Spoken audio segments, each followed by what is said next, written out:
Okay, we continue with Mulefes Sappirim. We're up to part 10. We're in one in the a book is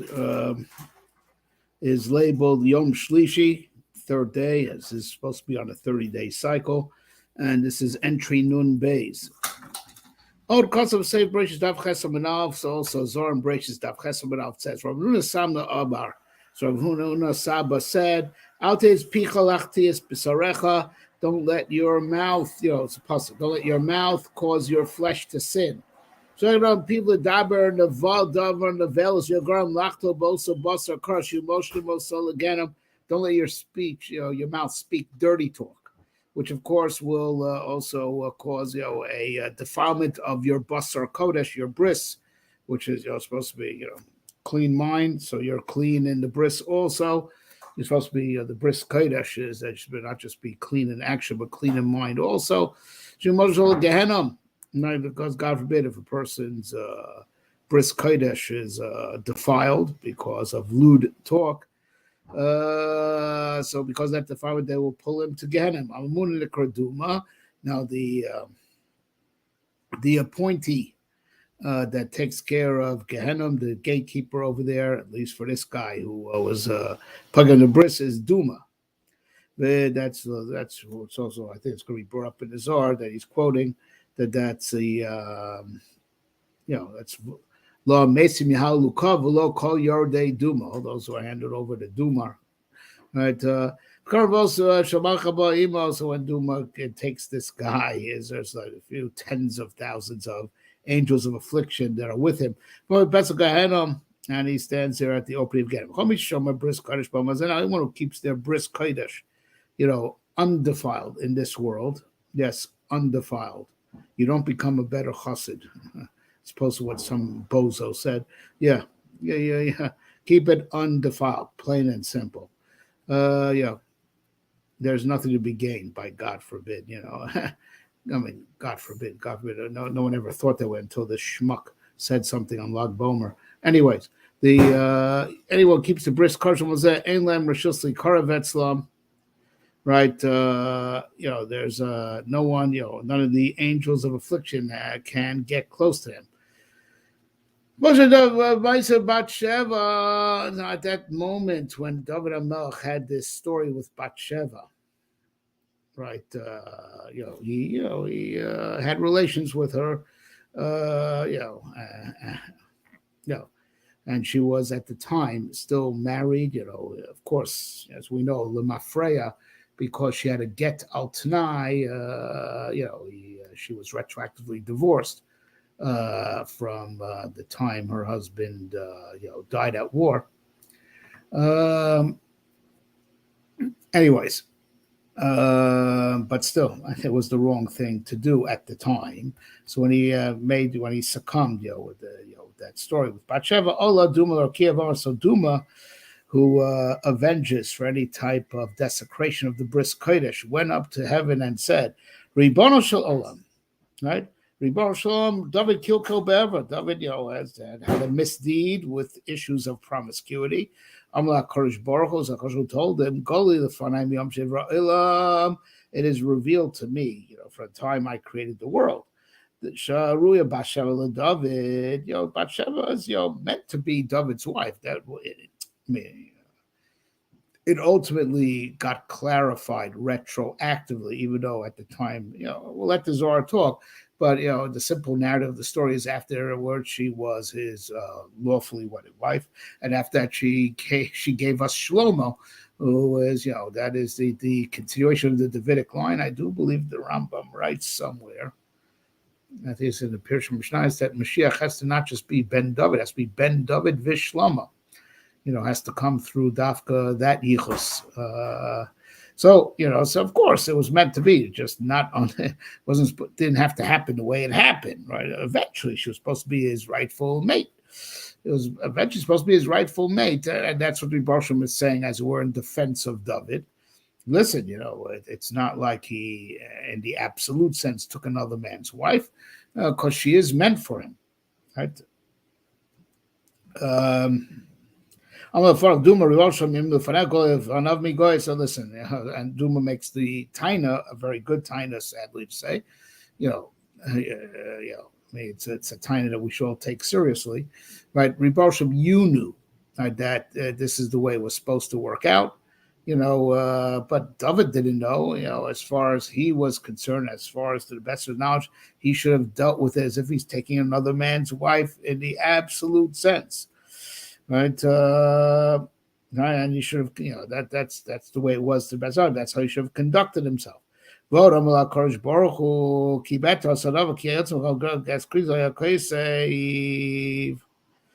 And then Riboshim further made the argument, okay, but this is the point that we mentioned before, what the Gemara says, that, she did have a get out tonight. She did, everyone that went out to war in David Melch's army, lest he get lost in war and she'd become an aguna, they divorced their wives, a conditional divorce, right? So she had a get. She was not a married woman at the time, right? Amalo Duma, so Duma, responds, so David should have waited 3 months, because that's the halacha. A woman who gets divorced or gets widowed, either way, you have to wait 3 months before you remarry. Why? Simple, right? Because if we have to make sure she's not pregnant. Don't ask me if the halacha has changed in this day and age where we have sonograms, and sonograms, monogram, whatever you call these things, and pregnancy tests. I'll go, but the Shulchan Aruch Dika halacha is a woman finished with one husband has to wait 3 months before marrying someone else. So you should be sure that if she gets pregnant, it's from the new husband. It's not. She was not pregnant from her first husband, right? Amar Kodesh Baruch Hu, Hakadosh said, "V'chein tam elo mishum shema muberes me'uria goli do faray shloshim b'shpa uria me'olam shari shmi chasal is ksiv uria ksiv uriyahu." Right. All right. So now isn't there? So the Rebbe responds, isn't the reason for that takana that she shouldn't marry for 3 months is to know that she's not pregnant from someone else? Well, I know for a fact, being God, he knows everything, right? And I guess he's saying that this is something that is perceivable by divine inspiration also, right? That Uriah never had relations with Bathsheba ever, right? And that's and it's alluded to in his name, Uriyahu. My name is encoded in the name of Uriah, right? Which attests for somehow, some way, attests to this fact that he never had relations with her. I have not looked up the Mefarshim to see why this is the case. But it was, but the whole reason for the takana is that to know that she's not pregnant from her first husband. She was not pregnant from Uriah. Uriah never had relations with Bathsheba. All right. Our fathers of Duma still counters to the Ribbon Shalom. Ribbon Shalom in the again. Ribbon Shalom, you knew that, but David didn't know that, and David has to conduct himself in accordance with the halacha as is to the best of his knowledge of the facts. He is chayiv to uphold the halacha in accordance to the best of knowledge of his facts, and there's no way he could have known that Bathsheba is not pregnant from Uriah. All right, so he had no right to take her at that time.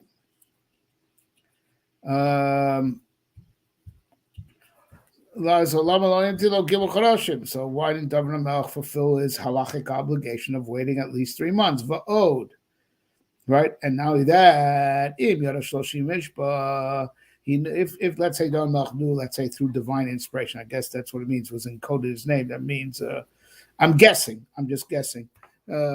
This is a guess that maybe if it's encoded in Uriah's name, that means it's prophetically. It's not one of those things only God alone can know.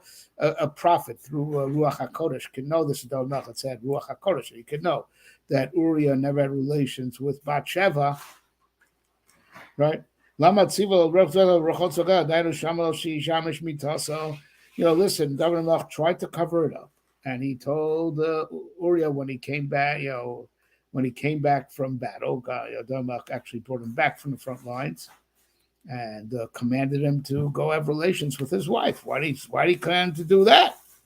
Right, right, right. Amar Kodesh Baruch Hu, Kodesh Hu told him, "Vaday lo yada." David, yes, David Enachinami. David Melch did not know, did not know whether Uriah, had relations with his wife or not. We also be him, but you don't have your facts straight, Duma. David Melch actually waited 4 months. Because it was on the 25th of Nisan that David Melch made the draft, right? Vayam Yoav Bezayin Yom Sivan, and you find that Uriah was with Yoav the general on the for 7 days in Sivan, right? So you have definitely Chafei Iyar, right? And so you have you definitely have 1.5 months right there. And then we find that they continued the campaign and they destroyed Eretz Bnei Ammon in Sivan and Tammuz. Okay, so Iyar, Sivan, Tammuz, V'av Elu. And then now that kept on going. Now the thing with the story of Bathsheba happened on Chof Daled Elul, the 24th of Elul. And on Yom Kippur, Kodesh Hu forgave that sin. All right, so but you see that David Melch waited plenty before he took her, and on Yom Kippur, Kodesh Hu actually forgave him the sin. Right, V'yesh Omrim, and there are those that say B'zayin Orev Cruz that already as early as the 7th of Adar was the announcement, the draft. Nesu Tesva of Iyar, and they got together. The army assembled on the 15th of Iyar. With Tesva Be'elu Haya Inyan, and the story between David and Bathsheba happened actually the 15th of Elul. So that's Tesvav Sivan, Tesvav Tammuz, Tesvav Av. So you come up to 4 whole months, by the time that the thing happened.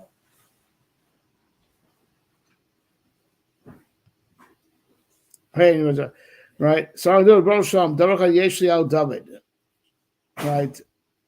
Right. So says Duma, Ribar Shalom. There is one time I still have on David HaMelech. Shamar Befiv, that he said with his own mouth, Chai Hashem ki bemos osazos. Right? When I think it was Nasan Hanavi, was it? I do believe. I think Nasan Hanavi or Gad HaChozeh. No, it was God. It was God. We don't know God Sali Mode. I think it was God. Right? It was either Nasan Hanavi or God. I think it was God. Right, those were the 2 big prophets in the days of David. I think it was God. All right, whatever, look it up. I can't remember if it was Nasan or God. It is. From the Tachron that we say every day, I would assume it's God. God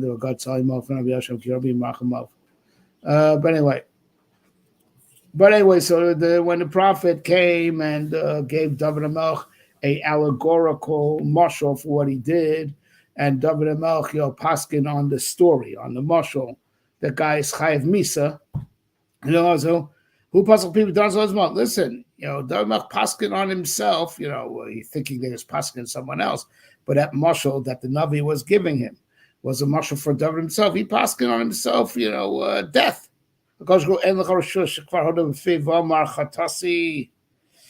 Right? So basically Duma wanted to invoke this pasuk that we opened up with.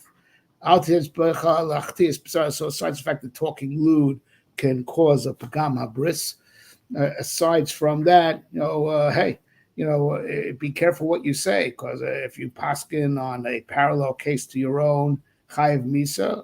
Oh, that's what you said. That's what you get.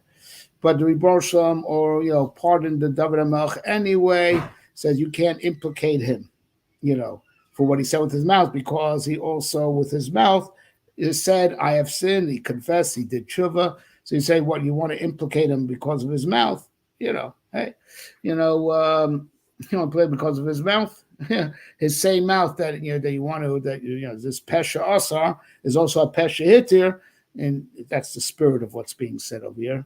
I don't know if it follows the strict halachic guides of pesha asar pesha hitir, but they say the mouth that declared on himself misa, chiyav misa, also came forth and confessed and did tshuva.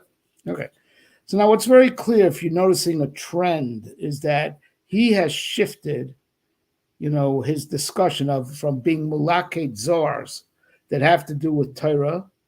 When limud Torah is now being mulaked zars have to do with kedusha sabris, because that was the last one we did, in the last session. And I guess that's because for reasons that we said in our last video, the parallels between the madrega of Torah and the madrega of bris kodesh. Okay. It is very apparent from everything that's on this page that I see. He shifted his emphasis, shifting to collating zayars that have to do with Kedusha Sabris, because of the parallels between Madrega Satira, Madrega Limud Torah, and Madrega Sabris. Like I said, we discussed, and this is very necessary. This is so necessary for our times, and it's mufurish in the Zohar. He'll probably bring the Zohar. I can't say for sure. I don't know this book by heart, but the Zohar says our shaychus to Eretz Yisrael is also called bris. Acharti is bris Yaakov. After the Vart says, and many other psukim, that our chelik in Eretz Yisrael, that we get the lands because b'schus the bris milah. It's b'schus the bris milah. And that's, think about it, we used to be Eretz Shiva Sa'amin of the 7 nations. We're the 8th. 8th nation occupied, the 8th proud to the 8th day of, which is Bris Milah. And this is what I heard from my Rebbe Moshe Shapiro. It's probably Mefurish in the Zohar, but I heard from my Rebbe that the reason why our greatest arch enemy, as far as occupying, taking possession of Eretz Yisrael and having a tranquil, stable existence, Eretz Yisrael, is Yishmael, who also has bris, not the same like ours, but he also had a bris, and that's why he is our major enemy and major competitor when it comes to the land of Israel. So this is so necessary, so necessary for a big tikkun. It's also something that we have to correct. Everyone should examine themselves how nizar they are in kedusha sabris. Well, because it was the Sefer Vayikra Daf Ben Beis on the base. Another thing that's written in Sefer Vayikra Daf Ben Beis on the base. Right, the Zohar. Iksha b'mamar isha mazras tchila yola zachar. So the Zohar is dealing with the famous Maimar Chazal. If a woman releases her seed first, and before the man releases his seed, so the child will be male. Didn't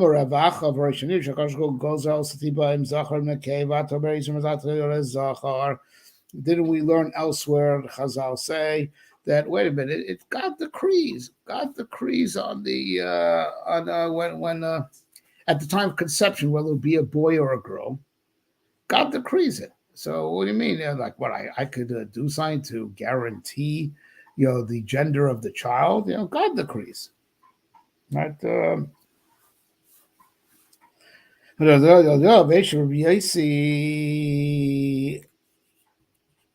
Right. So Rabbi Yossi answered like this. Of course, yes, you could do something to change the gender of the child. Control, determine the gender. And by Kosh Baruch Hu, it's up to him to give, to give life. So HaKadosh Baruch Hu takes a look. The Rebbe Shalom, only he can know between the Tipazot and Tipas, which one came first. So Rebbe Shalom notes the difference. And Rebbe Shalom sees what happened that would determine the gender of child. And then Rebbe Shalom is Geyser. Okay, I see what happened, and therefore I'm Gozer that this child that will be born will be either Zachar or Nekeva. So, meaning to say like this, my understanding is always like this. Yeah, you could do something that could, have a factor on whether the child will be ultimately male or female. That is correct. But it's up to Ribar Shalom to acknowledge that you did that and be geyser. Okay, this fertilized egg will grow and become this gender. So it's up to Ribar Shalom to to still decree what gender it'll be as a function of God decreeing it to live and to have all the other characteristics that God decrees at the time of conception. Okay. Oh, because it was Sefer Bereshis, Daf Reish Mem Amud Beis, another it says in Zohar Bereshis. Reish Mem Amud Beis in Standard Village Edition, Pasuk Chal Yerach Gibor, right? Pasuk says, put gird yourself, with your sword on your loins, on your leg, basically fasten your sword, O warrior, right?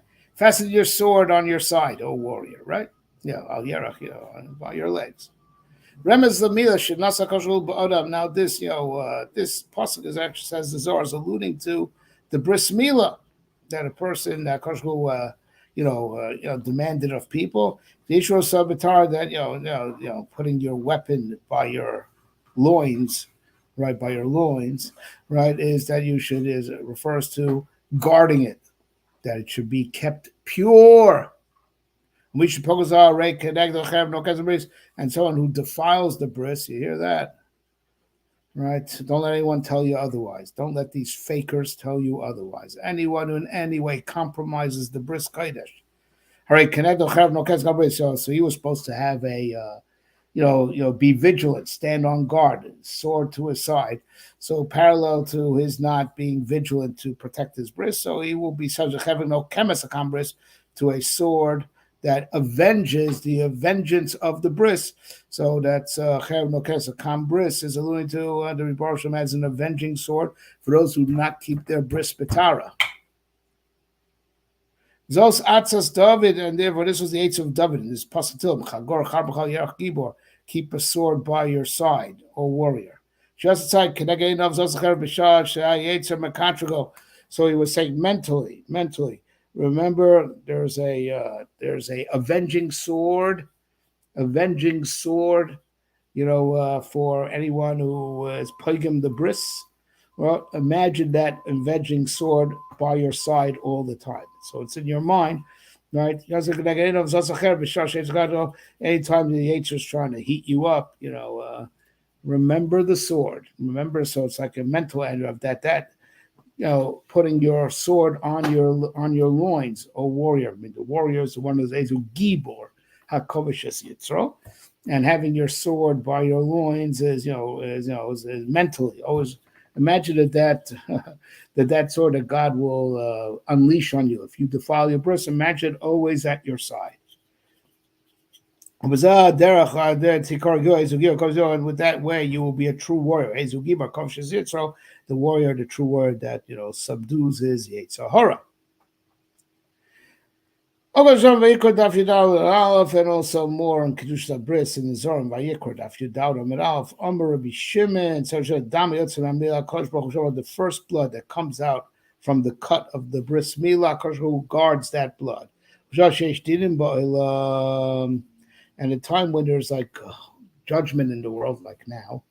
Who remembers the dam milah, he keeps it preserved. He looks at it, he remembers the schus of milah and protects Am Yisrael. Oh, well, we start now Yom Revi, and now that he has now shifted his discussion, Malas HaMitzvahs, to discuss the Mila of Mitzvahs. And so first was Torah / Bris, and now he is now shifting his discussion to the Mila of Mitzvahs. Just a lot of Zohars about the godless of the different mitzvahs. So it is Yom Revi, entry Aleph, the mitzvah's Korban Pesach, right? So the mitzvah of Korban Pesach, Kosa Sev Shmos Daf Mem Aleph Mem Beis, and the Zoran Shmos Daf Mem Beis says, Ki Masha Kosov, that which the Torah says, Al Tochlu Mimenu Na, do not eat from the carbon Pesach raw. That is, so no one should say that, oh, you're eating it because you just desire the meat. So you're just like so hungry, so you're eating it even red, even uncooked. Right? That's how people eat it, raw. These, and I guess also alluding to the real connoisseurs of meat that want the meat to still be red. Okay, so it should say that he's eating out of taiva, out of appetite. And also don't eat it boiled, because if it's boiled, it doesn't stuff that's boiled doesn't give off the same smell like good roasted meat. Right, so you say you do it boiled because you're a scaredy cat. So the Mitzrim won't smell it and come to your house and kill you, because after all, they used to worship sheep, right? So so one would say if you're doing it boiled, which gives less of an odor, right, less of a smell, it's to hide from the Mitzrim. Therefore, it was roasted in fire, says the Zohar. That totally well done. So you're not eating it because it's a good piece of moist meat. You're not eating because you're overly hungry, and also it's roasted, gives off the most smell that the Mitzrim will know exactly what you're up to, right? Gam Roshal Krav, his head, it was roasted whole, head over its legs. So Basar Chaya or Davracha, they shouldn't say that there should be no plausible. It wasn't a sheep. It wasn't a sheep. It was one of these animals that we don't worship. Anyone comes looks at what you're roasting will tell it's a sheep. Sheep, or the goat that's also kosher for Korban Pesach, I believe. And also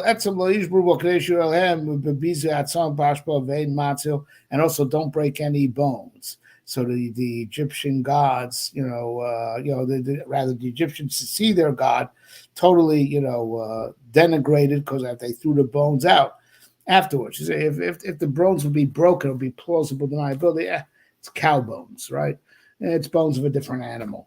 Right, and so the plausible deniability was, the Jews wouldn't dare, so denigrate this animal that we the Mitzrim worship. I say no, you see a whole sheep skeleton in the garbage afterwards. It's in the Mitzrim's face, and there was nothing the Mitzrim could do about it. Okay, the mitzvahs nisuch hamayim. Regarding the mitzvah of Nisuch HaMayim, Kosa Sefer Bereishis Daf Reish Amach Amud Beis, so it says in the Sefer Zohar in Bereishis Amach Amud Beis, Shua Zakik Shasua Sichos Beis, Hayomer Imani Kan, Shehi Ashchina, Shenikrani Hakol Kan, the famous saying that Hillel said, by says about Imani Kan Hakol Kan, who's Ani? Ani wasn't meaning himself. It was with the Shechina. The Shechina is called Ani. Imani Kan, if the Shechina is here, Hakol Kan. Right, and by the way, that Zohar was accepted to be the depth of what Hillel was really saying. If I recall correctly, the Mefarshim stim it and say, even if you want to say Ani was going on, but since Hillel was so humble, as we know, he was so unav, right, you couldn't even get him angry. He was so humble, right, so the Shechina Mamish dwelt on him. So that's Imani Kan Hakol Kan. So if you want to say Ani means Hillel himself, but the Shechina was on Hillel because Hillel had no ego whatsoever. The mitzvah of Mayim Achronim. This is important for the mitzvah of Mayim Achronim. Because of Sefer Shmos, Daf Kufnun Dalam Beis. The mitzvah of Mayim Achronim, so it says, say Zar Shmos, Kufnun Dalam Beis. Ki Mashamu Mayim Achronim Chayva. Because I'll say Mayim Achronim Chova. Right? Mayim Emtzayim is Rishus. And Mayim Rishon is mitzvah. I think it's what they say. Check me on this, anyone out there. Right, I think Mayim Rishon they call mitzvah, Mayim Emtzayim they call rishus. You don't have to. If your hands are clean, you could go from your fish to your meat. If your hands are clean, it's rishus if you need it. Right, it's and Mayim Achronim chova. So you contrast that with Mayim Emtzayim rishus and Mayim Rishonim which is a mitzvah. I do believe is the lashon over there. What's a lomaki achashocha adam misaneg, or that which Chazal say chova, right? Obligation. They didn't call it mitzvah, they called it chova, obligation. Because after a person eats and had a good time, had pleasure, so then tons of on. So some of it has got to go to the sitra achra, right? Someone's got to go to sitra achra. Listen,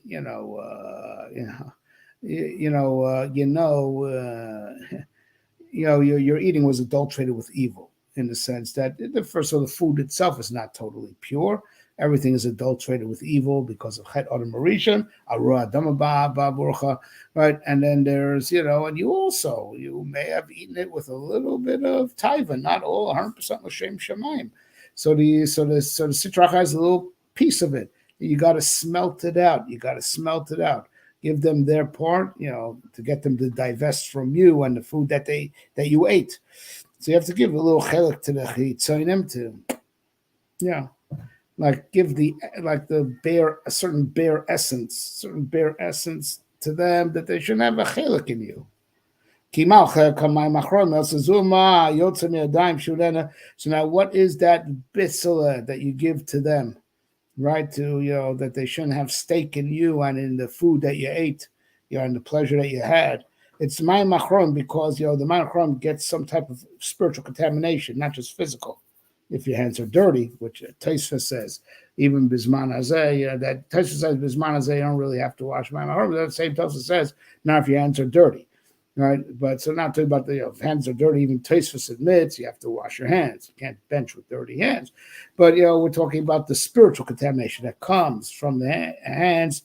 Madayim hunena chova. It's right.